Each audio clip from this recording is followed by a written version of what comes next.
찬송가 369장 오늘 부르시면서 1월 10일 예배를 주님 앞에 올리도록 하겠습니다.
말씀이 육신이 되어 우리 가운데 거하심에 우리가 그의 영광을 보니 아버지 독생자의 영광이요 은혜와 진리가 충만하더라. 아멘. 찬송가 1장으로 주님 앞에 영광 돌립니다.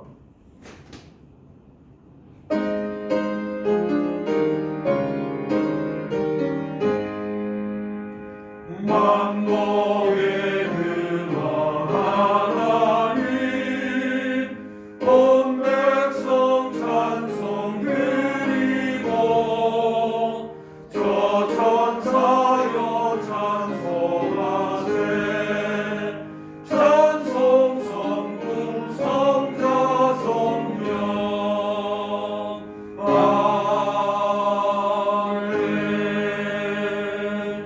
사도신경으로 신앙 고백을 하나님께 올립니다. 전능하사 천지를 만드신 하나님 아버지를 내가 믿사오며 그 외아들 우리 주 예수 그리스도를 믿사오니 이는 성령으로 잉태하사 동정녀 마리아에게 나시고 본디오 빌라도에게 고난을 받으사 십자가에 못 박혀 죽으시고 장사한 지 사흘 만에 죽은 자 가운데서 다시 살아나시며 하늘에 오르사 전능하신 하나님 우편에 앉아 계시다가 저리로서 산 자와 죽은 자를 심판하러 오시리라. 성령을 믿사오며 거룩한 공회와 성도와 서로 교통하는 것과 죄를 사하여 주는 것과 몸이 다시 사는 것과 영원히 사는 것을 믿사옵나이다. 아멘. 교동문 66번입니다. 할렐루야.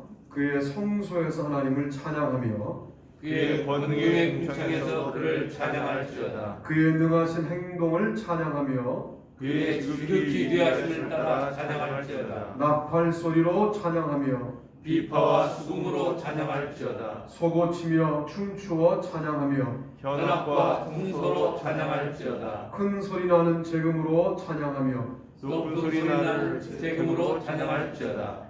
호흡이 있는 자마다 여호와를 찬양할지어다. 할렐루야. 아멘.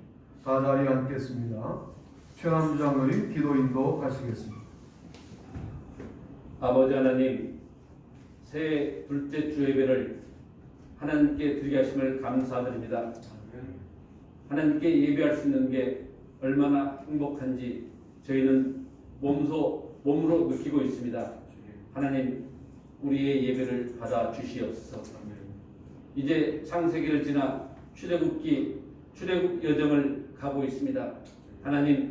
하나님께서 이스라엘 백성을 애굽 땅으로 보내고 거기에서 400년 동안 이제 있으라고 한 아브라함과 한 그 약속이 이제 400년이 찼음에 430년이 되어서 하나님께서 이 이스라엘 백성들의 울부짖는 그 탄식 소리와 기도를 들으시고 그들을 이끌어내시기로 하나님께서 예정하시사 이제 하나님의 종 모세를 보내어 그들을 출애굽시키는 그 지도자로 삼으셨습니다.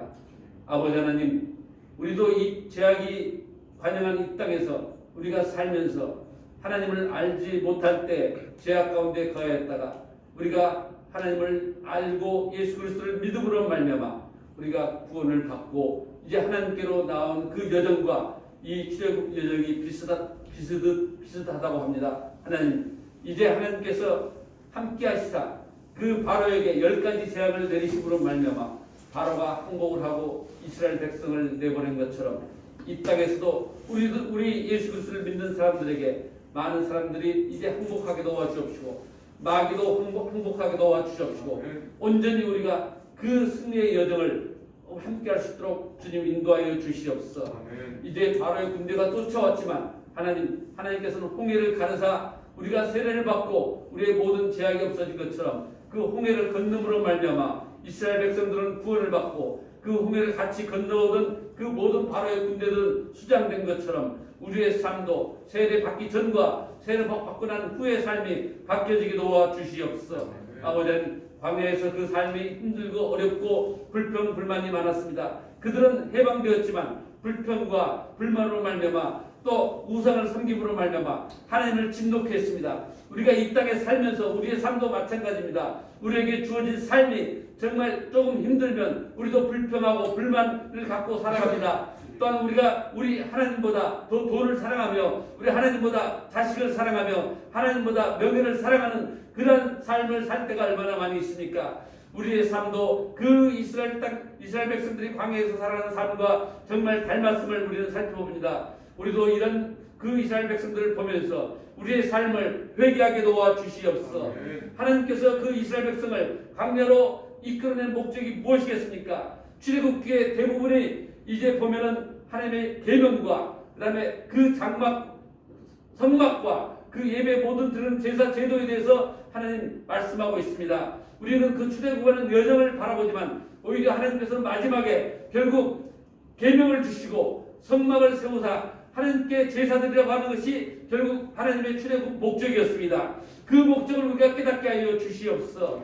우리를 부르신 목적이 하나님께서 우리를 불러서 이 자리에 세우신 목적이 하나님께 예배드리고 하나님의 영광을 위해서 살라고 우리를 불러주신 줄로 믿습니다. 우리가 그러한 믿음을 갖고 살게 하여 주시옵소서. 하나님께서 함께해 주시사 예수 사랑교를 이곳에 세워주셨사오니 우리 예수 사랑교가 이제 새해에는 하나님의 꿈이 나의 비전이 되게 도와주시옵시고 예수님의 성품이 나의 인격이 되게 도와주시옵시고 성령님의 권능이 나의 능력이 되어서 아버지 우리 예수님께 모든 성도들이 주께서 우리에게 주시겠다는 모든 그 말씀을 따라 능력이 나타나게 도와주시옵소서. 특별히 우리 서영선 목사님이 함께해 주시사 이런 능력이 나타남으로 말미암아 우리 예수님교회뿐만 아니라 많은 아버지 학생들과 청년들과 또 또한 부흥에 가는 곳곳마다 성령의 능력이 나타나서 정말 하나님의 살아계심과 성령의 역사하심을 증거하는 귀한 주의 종이 되게 하여 주시옵소서. 많은 사람들이 기사와 이적을 보고 정말 하나님의 살아계심을 깨닫게 도와주옵시고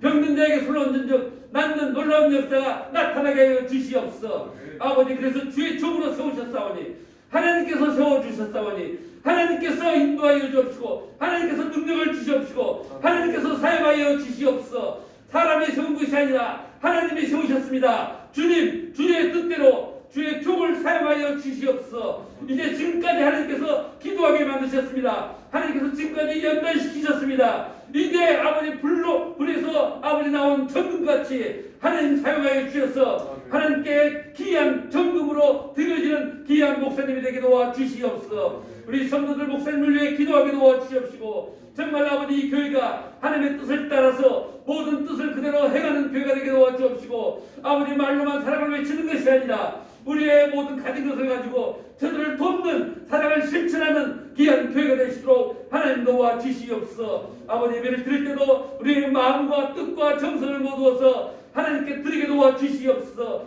형식적인 주일 예배가 되지 않게 도와주시옵시고 하나님이 기뻐하시는 거룩한 산채물로 나를 드리는 귀한 예배가 되시도록 하나님 인도하여 주시옵소서. 우리 모두에게 말씀의 은혜가 충만하게 도와주시옵시고 말씀을 따라 살아가면서 말씀 속에서 우리에게 능력을 공급받는 귀한 성도들 되게 하여 주시옵소서. 감사하며 그리스도 예수 이름으로 기도하옵나이다. 아멘. 찬양으로 기도합니다. 383장입니다.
오늘 함께 은혜 받으실 말씀은 출애굽기 20장 8절 말씀입니다. 출애굽기 20장 8절 짧은 말씀 다 같이 한 목소리로 합독하십니다. 안식일을 기억하여 거룩하게 지키라. 아멘. 오늘 저는 여러분이 그동안 십계명에 관련된 강의를 또 설교를 많이 들으셨겠습니다만은 오늘은 조금 다른 관점에서 십계명을 살펴보고 십계명이 출애굽기와 신명기에 차이가 나게 존재하는 이유가 뭐냐? 시대가 선해지는 거냐? 악해지는 거냐? 악해진다면 우리가 이 시대에는 또 어떤 계명을 믿음의 능력으로 지키며 살아가야 하느냐 하는 관점으로 말씀을 드리려고 합니다. 십계명 사실은 출애굽기 20장과 신명기 5장에 공이 나오는 내용들입니다만 십계명을 주신 이유가 뭐겠습니까? 서로 사랑하지만 원칙도 지켜라, 그런 말씀이에요. 사랑이 전부지만 우리가 예수 그리스도를 묵상할 때 사랑으로 모두 설명이 되느냐? 그렇지 않습니다. 예수 그리스도가 정의를 빼놓고 만약 예수 그리스도를 생각한다면 이해할 수가 없게 돼요. 그래서 예수 그리스도는 사랑과 정의의 일치라고 하는 모델로 우리가 이해해야만 제대로 이해가 되는 것이죠. 그런 측면에서 오늘 우리들은 원칙이 있는 신앙생활을 한다고 할 때 과연 어떤 원칙을 지키고 살아가야 되느냐에 대한 이야기를 해보려고 합니다. 자, 안식일을 기억하여 거룩하게 지키라. 이게 출애굽기 20장 8절의 안식일 계명이고요. 신명기 5장 12절은 내 하나님 여호와가 내게 명령한 대로 안식일을 지켜 거룩하게 하라 라고 말씀하고 있습니다. 신명기에 뭐가 더 첨가되어 있냐면 내 하나님 여호와가 내게 명령한 대로 라고 하는 기준이 첨가되어 있는 것이죠. 잘 지켜서 첨가되어 있었을까요? 잘 못 지켜서 첨가되었을까요? 출애굽기보다 신명기 그러면 조금 더 시기가 나중에 기록된 것인데 그 나중에 기록되는 동안 하나님의 백성들이 안식일을 지켜 거룩하게 하는 것에 관련하여 무너진 것이죠. 그러니까 이미 내가 출애굽기에서 십계명이라고 하는 것을 명령으로 말했는데 너의 하나님 여호와가 너에게 명령한 대로 안식일을 잘 지켜라 라고 말씀하시는 겁니다. 안식일을 잘 지키지 않으면서 유일신 하나님을 믿는다? 그건 불가능한 일이죠. 안식일을 잘 지키지 못하면서 우상 숭배를 안 한다? 불가능한 일입니다. 안식일을 잘 못 지키면서 하나님의 이름을 망령되이 일컫지 않는다? 불가능한 일인 거예요. 그래서 전부를 다 언급할 수 있지만 이 모든 것들은 거의 동일하게 말씀하시고 안식일에 딱 짚어서 내가 너에게 명령한 거 아니냐? 안식일을 잘 지켜라 라고 말씀하시는 것이죠. 하나님의 명령입니다. 안식일을 지키는 것은 그러니까 지켜도 되고 지키지 않아도 괜찮고에 우리가 걸려 있어요. 왜냐하면 주의를 잘 못 지켜도 괜찮거든요. 지금 정말 그게 괜찮은 것일까에 대해서 여러분 좀 심각하게 고민하실 필요가 있다 하는 말씀을 제가 드리고 있는 겁니다. 괜찮은 게 아니죠. 그런 측면에서 오늘 우리들은 그게 어떻게 괜찮을 수 있는가? 괜찮을 수 없다라고 하는 관점으로 우리의 주의를 제대로 지켜나가야 합니다. 나는 예배 드리는데 뭐 줌으로 드리고 녹화로 드리는데 그 어떤 형태로 예배를 드리시는 것을 제가 말씀드리는 게 아니라 그 예배를 드릴 때 이거를 주님의 명령으로 알고 우리가 예배를 드리느냐 아니면 그저 안 드리면 좀 마음이 깔끔한 느낌이 아니니까 의무감으로 예배를 드리느냐 이 문제가 매우 심각하게 우리에게 다가온다는 것이죠. 물론 안식일은 제가 그동안 십계명을 강해하거나 말씀드릴 때 나하고 하나님과의 관계, 안식일 제물을 드리니까 나하고 제물과의 관계, 안식일에 친교하니까 나하고 인간관계가 통합적으로 종합적으로 증명되는 그런 때여서 우리가 이 주의를 참 귀하게 지켜야 한다라고 말씀을 드렸는데 그러나 안식일의 가장 근본적인 기준은 나하고 하나님과의 관계인 것이죠.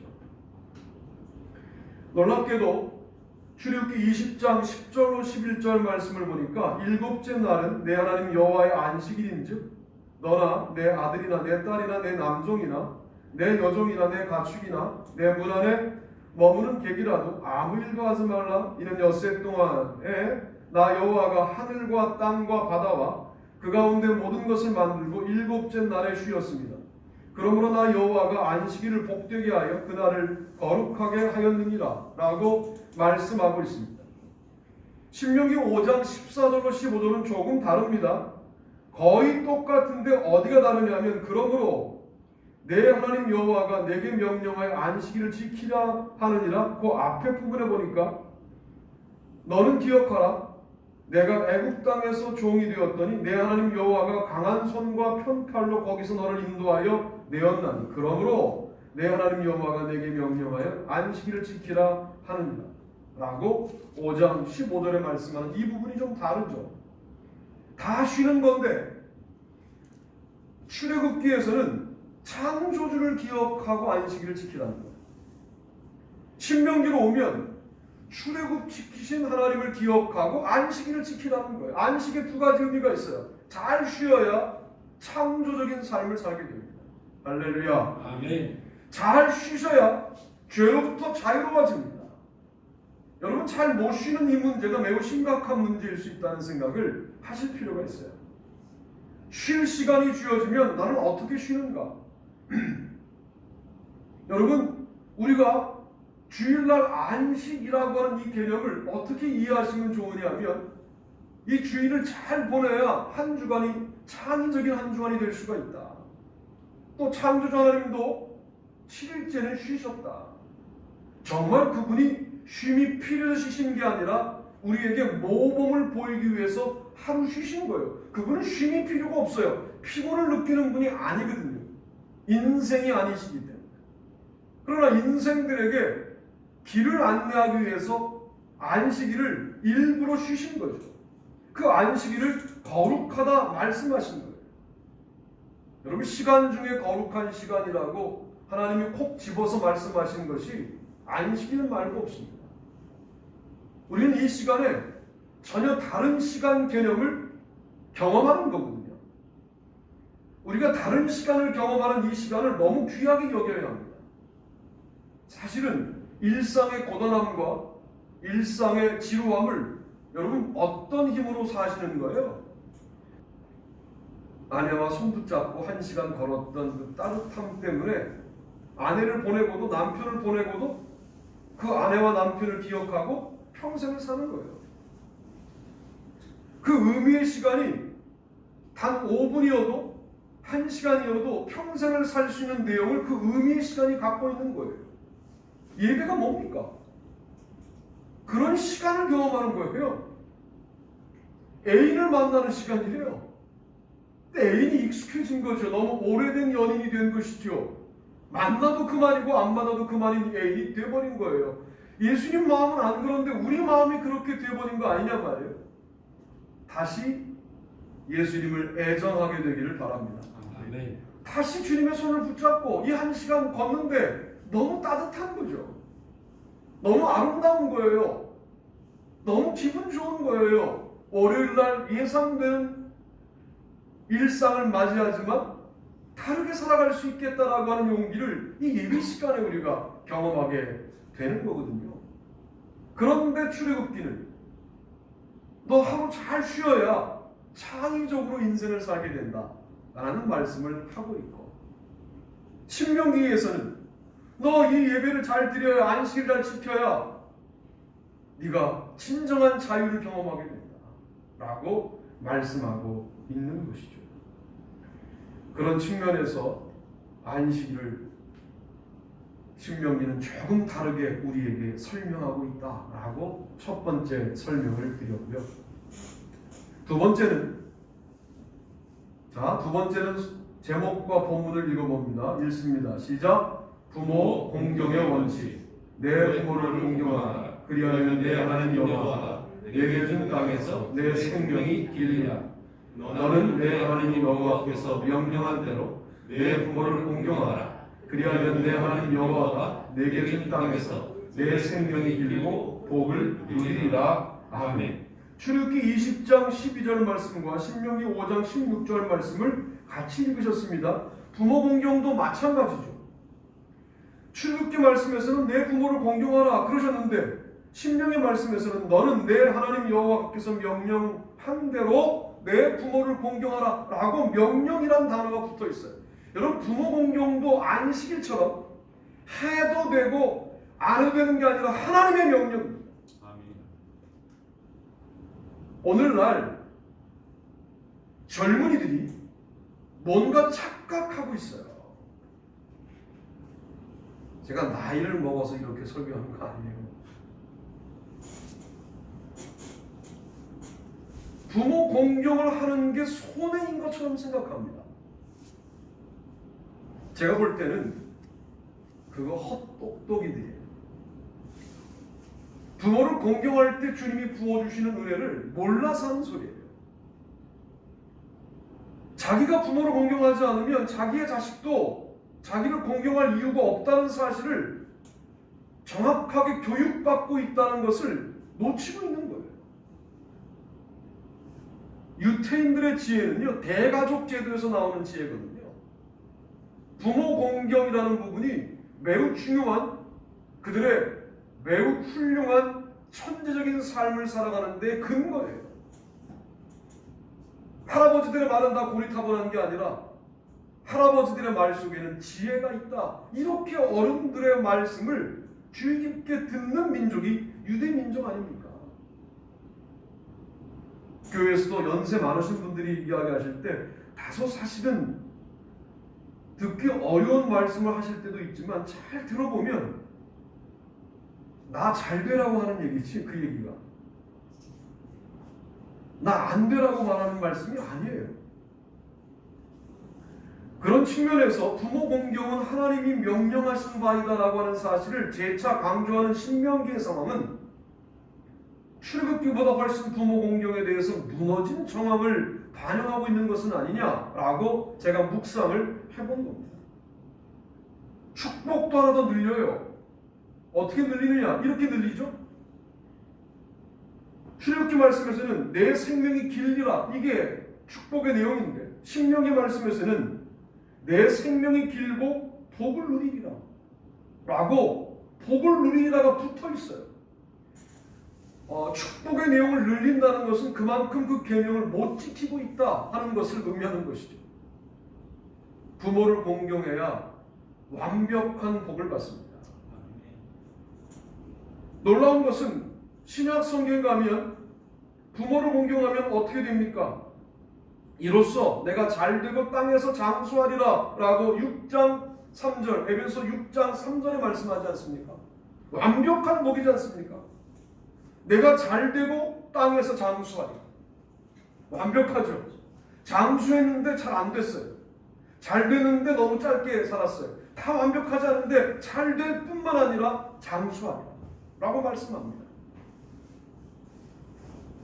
구약 성경에서는 장수의 복이 먼저 나오고 복을 누리리라가 뒤에 나오지만 신약 성경에서는 잘 되고가 먼저 나오고 장수의 복이 뒤에 나온다는 차이밖에 없어요.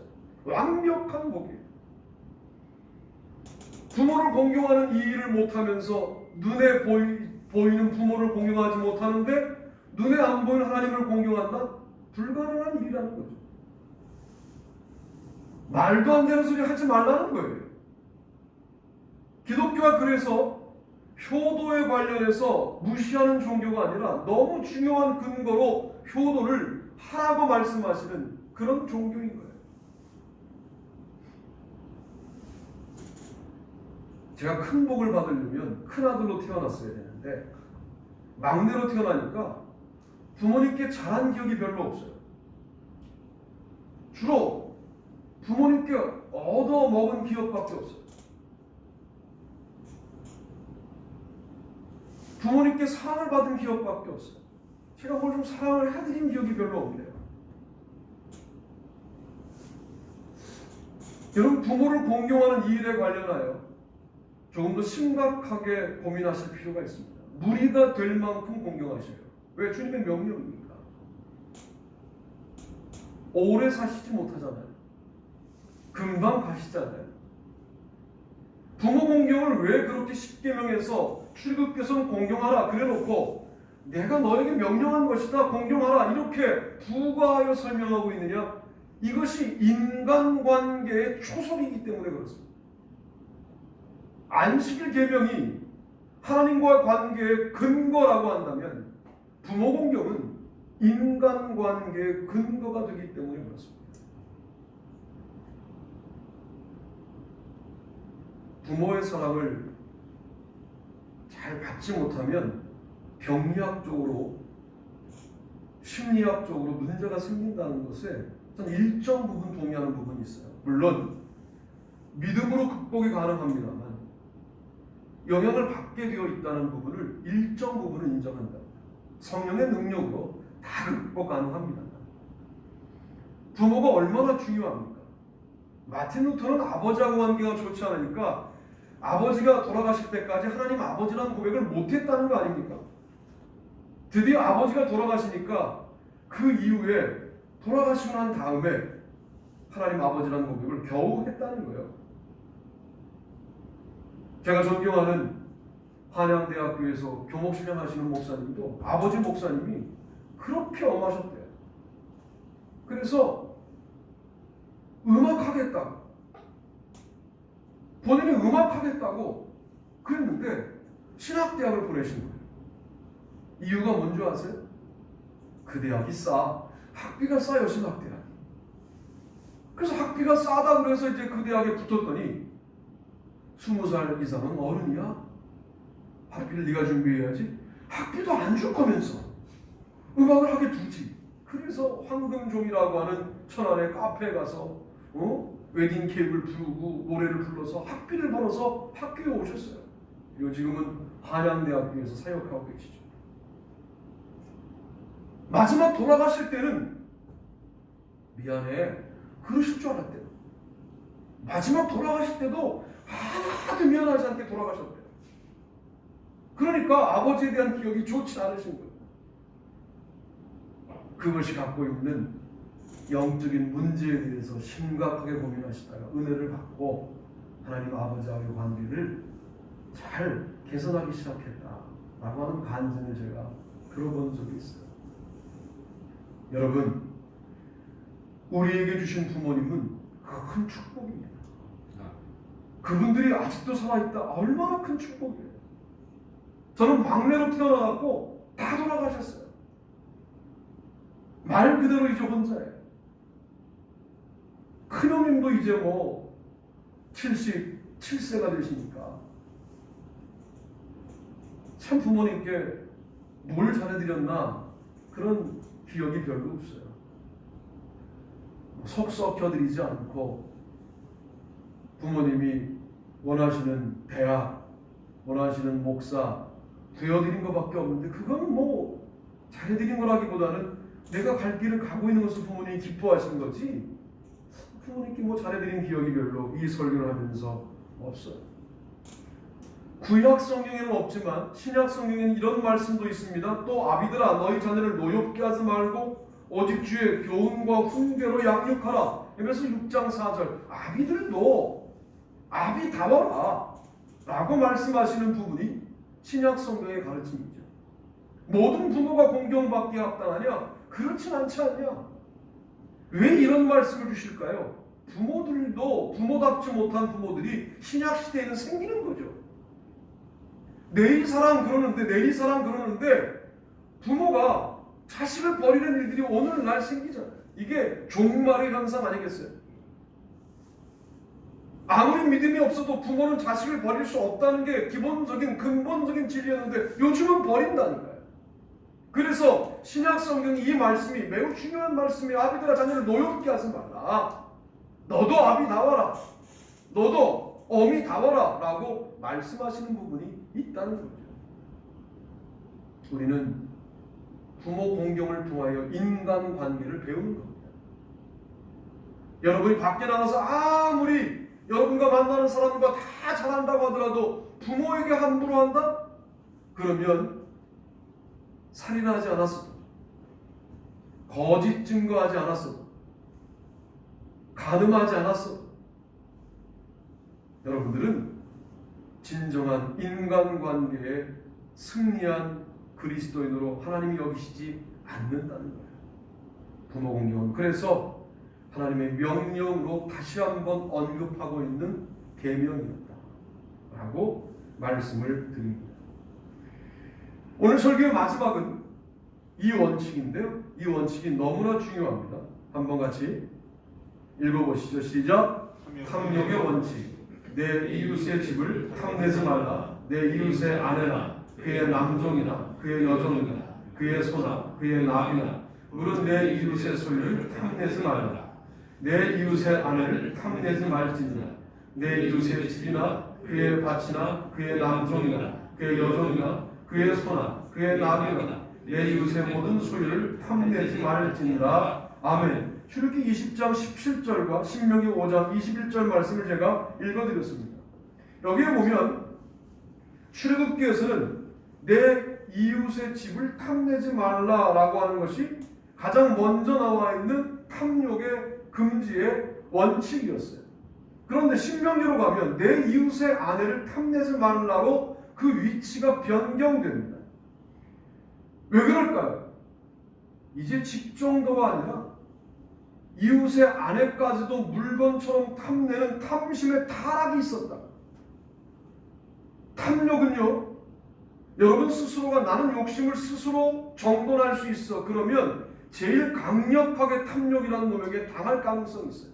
우리는 욕심쟁이들이다 라고 출발하셔야 돼요.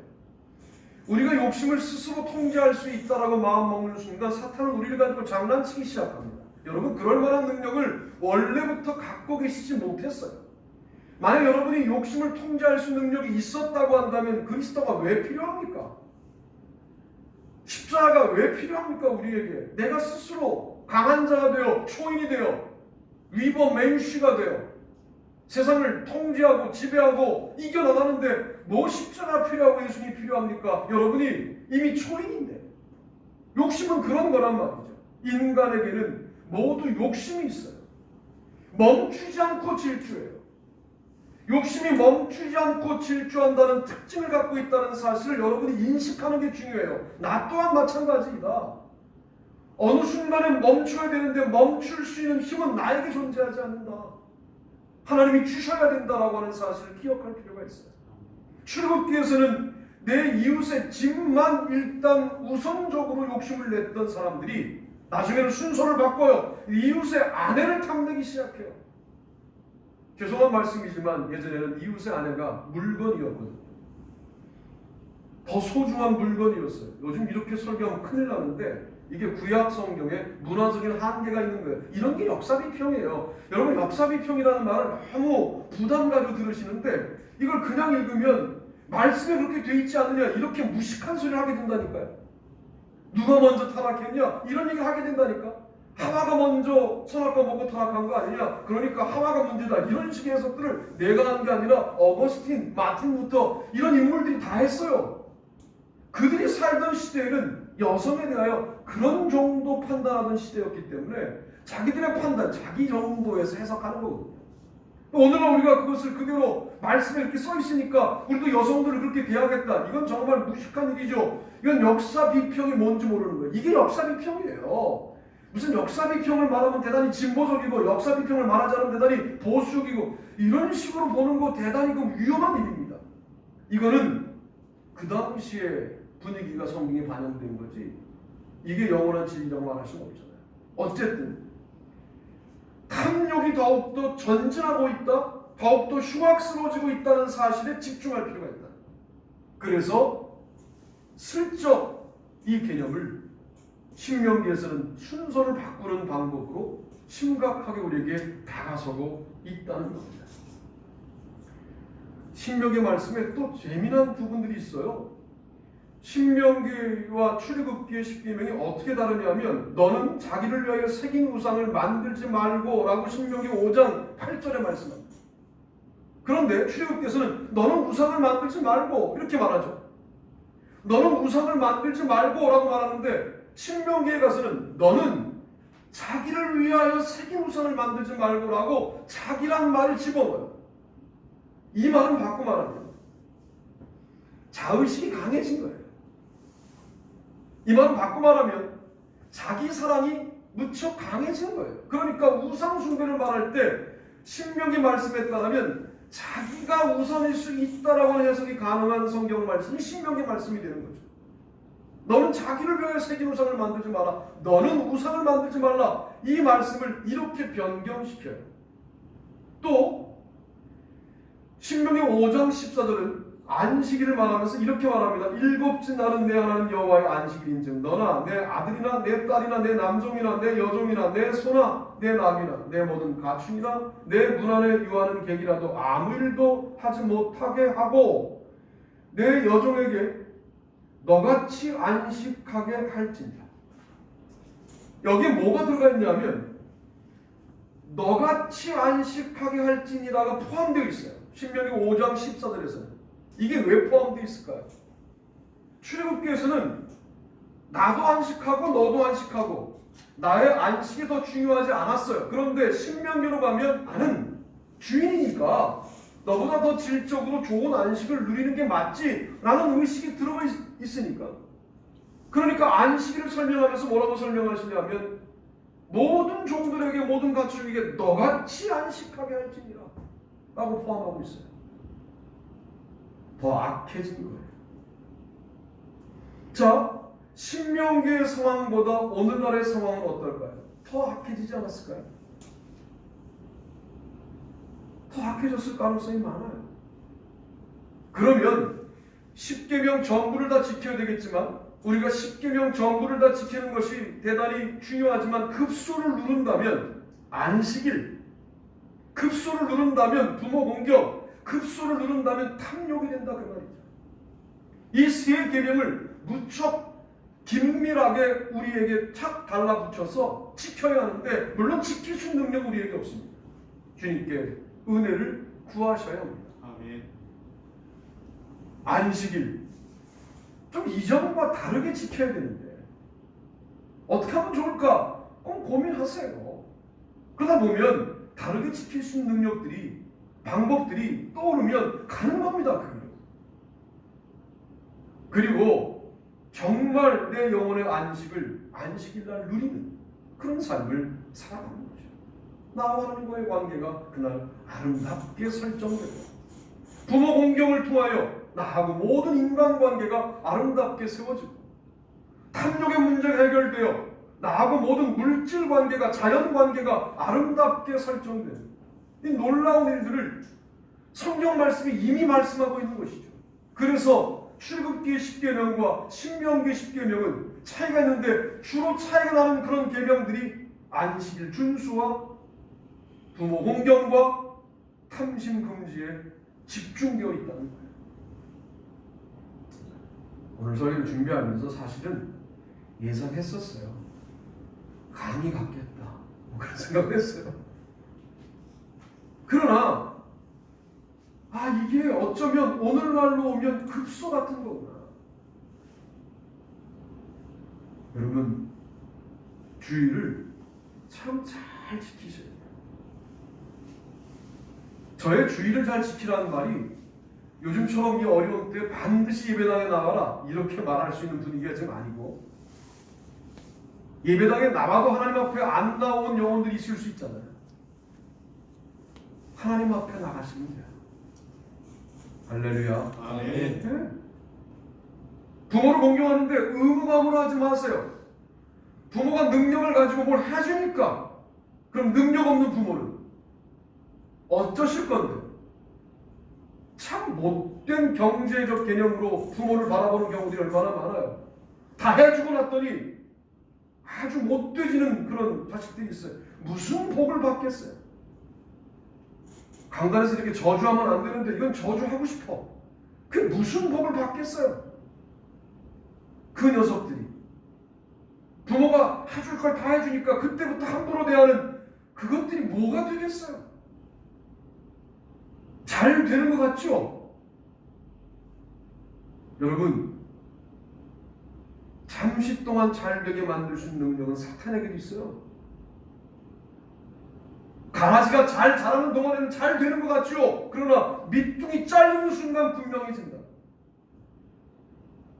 부모 공경을 통하여 인간관계를 아름답게 세워나가 탐욕을 금지함으로 모든 물질관계를 아름답게 세워나가는 이 아름다운 믿음에 대하여 신명기서 말씀 우리에게 강조해 주면서 출애굽기와 비교하여 이 세 가지의 강조점을 차이점으로 우리에게 제시하고 있는 것이 아닌가 하는 말씀을 드리고 싶은 겁니다. 우리 교회가 이제 말씀을 좀 새로운 관점으로 읽어보자 라고 지금 2주간 살아왔고요. 다음 주간은 또 레위기로 또 한 주간을 살아갈 텐데, 아직까지는 꽤 장수들이 길기 때문에 그렇게 가고요. 그 다음에 짧은 데가 나오면 제가 이렇게 묶어서 읽읍시다라는 제안을 드릴게요. 읽으세요. 그동안 창세기 출애굽기 못 읽었으면 읽으세요. 얼마 안 걸려요. 얼마 안 걸립니다. 레위기 오늘 예배 마치고 저녁 먹기 전까지 읽으시면 다 읽어요. 숙제를 빨리 하는 게 좋아요. 그걸 빨리 안 하면 부담스러워요. 저는 당장 내일 새벽 설교를 레위기를 해야 되니까 어차피 가서 또 레위기 펼쳐야 돼요. 그렇죠? 그러니까 참 재밌고 좋아요. 요즘은 다른 교회 권사님이 줌으로 들어오세요. 그러니까 다른 교회, 우리 교회 새벽 예배가 몇 명 모이는지가 알려져요. 물론 그 교회는 순위교회입니다만. 그러니까 여러분 부담 갖고 들어오시고, 제가 녹음으로 보내드렸더니 녹음으로만 보내드렸더니 혼자 일어나서 그냥 여기다 녹음해 보내는 줄 알았던 모양이에요. 그런데 어느 날 제가 주일날 설교하듯이 같이 읽읍시다 그랬더니 김민재 원사님 쭉 같이 읽으셨어요. 그러니까 이거 줌으로 하나? 이런 생각이 들었던 거예요. 전화가 와갖고 새벽기도 몇 시에 하시는 거예요? 물어보길래 5시 반에 한다. 그럼 줌 주소를 저에게도 보내주세요. 그러시더라고요. 보냈더니 잘 들어오세요. 감사한 일이죠. 그래서 같이 기도하게 됐고, 여러분 좀 새롭게 시도하는 부분에 관련해서 좀 진심을 담아서 우리 함께 합시다. 그리고 같이 말씀을 읽고, 어느 날 그래 이번 주는 좀 읽어야 되겠다라고 그냥 여러분이 마음 먹고 읽었는데 이번 주에 그냥 핵폭탄 같은 말씀이 나에게 탁 다가오는 순간들이 분명히 있을 거예요. 1년 사는 동안 이게 여러 번 있으면 정말 가슴 떨려갖고 못 살지만 정말 강력하게 몇 번 있을 거예요. 여러분 그걸로 1년 사는 거예요. 우리가. 그리고 하나님과의 관계 안식을 지키며 주의를 지키며 잘 세워나가고, 부모 공경하며 인간관계 세워나가고, 탐심 잘 관리하여 물질관계 잘 정돈하고 살아가면서 이게 정말 균형 잡힌 신앙생활이구나 라고 여기면서 여러분이 살아가는 모든 삶이 구속 역사가 되는 그런 1년을 살아보자 그런 말씀을 드립니다. 그런 놀라운 교회가, 놀라운 성도가, 놀라운 가정 여러분들 되시기를 주님의 이름으로 축복합니다. 다 자리에서 일어나시죠. 찬송가 393장 부르시고 예배를 마치시고 축복하고 예배를 마치겠습니다.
봄철과 또 여름, 가을과 겨울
기도합시다. 하나님, 오늘도 각 처소에서 또 예배당에서 주님 앞에 나와 예배한 주님의 백성들의 모든 정성과 마음을 받아주시고 한량없는 은혜를 내려주시기를 소원합니다. 또 한 주간을 살아갈 때 참으로 주님의 능력이 아니면 살아갈 수 없는 시대를 맞이했음에도 불구하고 여전히 우리의 방법을 모색하고 있는 미련함을 용서해 주시고 주님의 손을 붙잡고 한 주간 살아가게 하여 주시옵소서. 예물을 드렸습니다. 쓰여지는 곳곳마다 주님을 기쁘시게 하는 역사가 나타나게 도와주시고 그 역사에 동참한 주님의 백성들의 삶에 주님이 동참하시고 함께 하셔서 기름져지게 하시고 또 아름다운 주님의 은혜가 넘치게 도와주셔서 주께 영광 돌리는 일들이 날이 갈수록 강력해지도록 인도하여 주옵소서. 우리 교회를 주님 불쌍히 여기시고 더 강한 손과 편팔로 붙잡아 주셔서 승리할 수 있게 도와 주시옵소서.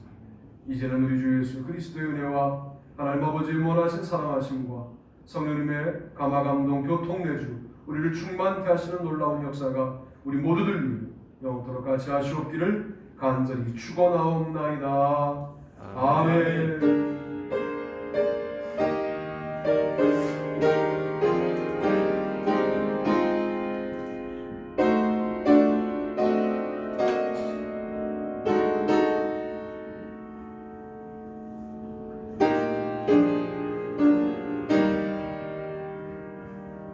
자, 앉으시면 제가 광고 올리겠습니다. 1월은 소망의 달이고요. 새해를 잘 열어가시길 바랍니다. 주일 예배는 비대면 예배가 원칙입니다. 오전 11시에 교회에서도 드리고요. 줌으로도 동시에 드리는데 오후 2시에 유튜브로도 녹화 예배를 드릴 수 있습니다. 꼭 들어주시고 이럴 때 아마도 지금 이 예배 저 예배 다 못 드리는 사람들이 있을 수 있어요. 그러면 녹화 파일을 지인들에게 보내세요. 보내셔서 같이 들을 수 있도록 그렇게 좀 안내해 주시면 좋겠고 또 녹화 예배가 좀 부담스러울 수 있으면 제가 드리는 녹음 파일을 좀 보내셔서 같이 예배할 수 있도록 그렇게 좀 독려하시면 좋겠습니다. 그리고 교회에 조금 더 오셔도 괜찮아요. 근데 잘 금요일마다 방역하고 예배하고 하니까요. 좋은 곳도 괜찮고 지금 한 10명 미만 정도 오셔서 교회에서 예배를 드리시고 하는데 여러분도 오실 수 있을 때 분위기 봐서 조금 더 확진자가 떨어지면 이제 한 20명 정도니까 20명 정도는 와서 예배해도 된다고 그러니까 조금 분위기가 좋아질 때는 제가 오실 수 있는 분 다 오시라고 이렇게 광고를 할게요. 아직은 그럴 때는 아니고. 자, 박인도 성도님, 여러분이 이름을 기억하고 주일에 한 번씩 이름을 부르는 건 너무나 중요합니다. 우리 박상민 집사님의 아버지이신데 얼마나 지금 답답하겠어요? 여러분 가족도 그렇고 우리 성도님도 위해서 기도해 주시기를 바랍니다. 1월 정기모회는 당의 구역회에서 안 하기로 했어요. 그러니까 2월 달부터 2월 첫 주부터 우리가 또 정기모회 본 궤도에 올려서 하겠습니다. 새벽 기도회, 수요 금요 기도회는 줌으로 함께 하는데 제가 설교 시간에 말씀드렸지만 다른 교회 성도님이 새벽 기도에 오시겠다고 그래서 오시라고 그래서 잘 아시는 분입니다. 같이 요즘 기도합니다. 이번 주는 레위기 주간입니다. 레위기를 같이 읽으시고 함께 말씀을 나누고 또 레위기에서 우리가 받은 은혜를 함께 나누는 귀한 시간 되시기를 바랍니다. 다른 거 있으신가요? 없으시면 오늘도 승리하시기를 바랍니다. 할렐루야.